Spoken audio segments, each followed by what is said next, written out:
വൈദ്യുതി ഉപഭോഗം കുറയ്ക്കാൻ മാർഗനിർദ്ദേശവുമായി കെ.എസ്.ഇ.ബി. രാത്രി 10 മണി മുതൽ പുലർച്ചെ 2 മണി വരെ വൈദ്യുതി ആവശ്യത്തിന് മാത്രമായി ഉപയോഗിക്കണം. രാത്രി 10 മണി മുതൽ പുലർച്ചെ 2 മണി വരെയുള്ള സമയത്ത് വൻകിട വ്യവസായ സ്ഥാപനങ്ങളുടെ ഉപയോഗം പുനഃക്രമീകരിക്കാൻ ആവശ്യപ്പെടും. ഉപഭോക്താക്കളുടെ സഹകരണത്തോടുകൂടി സ്വയം നിയന്ത്രണങ്ങളിലൂടെ സഹകരിച്ച് മുന്നോട്ടു പോകണമെന്ന കെ.എസ്.ഇ.ബി. സുനിഷ അയലൂരാണ് വിശദാംശങ്ങളുമായി ചേരുന്നത്.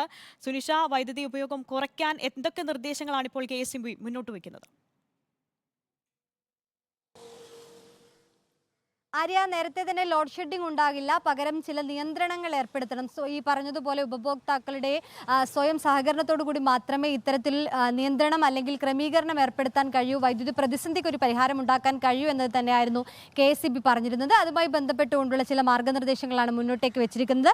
പ്രധാനമായും പറഞ്ഞതുപോലെ രാത്രി 10 മണി മുതൽ പുലർച്ചെ 2 മണി വരെ വൈദ്യുതി ആവശ്യത്തിന് മാത്രം ഉപയോഗിക്കുക എന്നതാണ് പീക്ക് ആവശ്യകതയായി വരുന്നത് ഈ സമയങ്ങളിലാണ്. അതുകൊണ്ട് തന്നെ ഈ സമയത്ത് കൃത്യമായ രീതിയിൽ തന്നെ വൈദ്യുതി ഉപയോഗിക്കുക, ആവശ്യത്തിന് മാത്രം ഉപയോഗിക്കുക.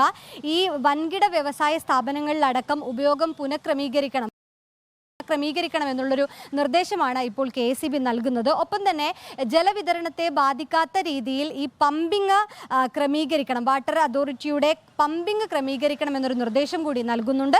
ഒപ്പം തന്നെ ലിഫ്റ്റ് ഇറിഗേഷനായുള്ള പമ്പുകളും ഈ പീക്ക് സമയത്ത് പ്രവർത്തിപ്പിക്കുന്നത് ഒഴിവാക്കണം എന്നൊരു നിർദ്ദേശം കൂടി കെ.എസ്.ഇ.ബി. മുന്നോട്ട് വയ്ക്കുന്നുണ്ട്. പിന്നാലെയുള്ളത് വൈകുന്നേരം 9 മണി കഴിഞ്ഞ ഈ വാണിജ്യ സ്ഥാപനങ്ങളിലൊക്കെ തന്നെയും അലങ്കാര വിളക്കുകൾ അടക്കം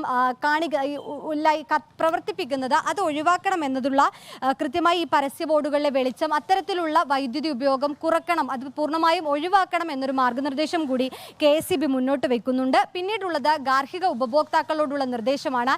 ഈ എയർ കണ്ടീഷണറുകളുടെ വ്യാപകമായ ഉപയോഗമാണ് ഈ പീക്ക് ആവശ്യകത ഉയർത്തുന്നത് എന്നത് കെ.എസ്.ഇ.ബി. നേരത്തെ തന്നെ പറഞ്ഞിരുന്നു. അതുകൊണ്ട് ഈ രാത്രി ഒരു 10 മണിക്ക് ശേഷം ഈ എയർ കണ്ടീഷണറുകൾ ഊഷ്മാവ് 26 ഡിഗ്രിക്ക് മുകളിലായി ക്രമീകരിക്കണം എന്നൊരു നിർദ്ദേശമാണ് കെ.എസ്.ഇ.ബി. മുന്നോട്ട് വയ്ക്കുന്നത്. ആ സമയങ്ങളിൽ അനാവശ്യമായുള്ള വിളക്കുകൾ, മറ്റ് വെളിച്ചങ്ങളൊക്കെ ഇടുന്നത് കുറക്കണം എന്നൊരു നിർദ്ദേശം കൂടി ഏതായാലും കെ.എസ്.ഇ.ബി. മുന്നോട്ട് വയ്ക്കുന്നുണ്ട്. പ്രധാനമായും പറഞ്ഞതുപോലെ ഈ പീക്ക് ആവശ്യകത കുറയ്ക്കാൻ അല്ലെങ്കിൽ ഈ വൈദ്യുതിയുടെ ആവശ്യകത കുറയ്ക്കാൻ റെക്കോർഡിലേക്ക് എത്തുമ്പോൾ അത് നിയന്ത്രിക്കാനുള്ള നിർദ്ദേശങ്ങളുമായാണ് ഇപ്പോൾ കെ.എസ്.ഇ.ബി. വന്നിരിക്കുന്നത്. സുനിഷ അയലൂരാണ് വിശദാംശങ്ങൾ നൽകിയത്.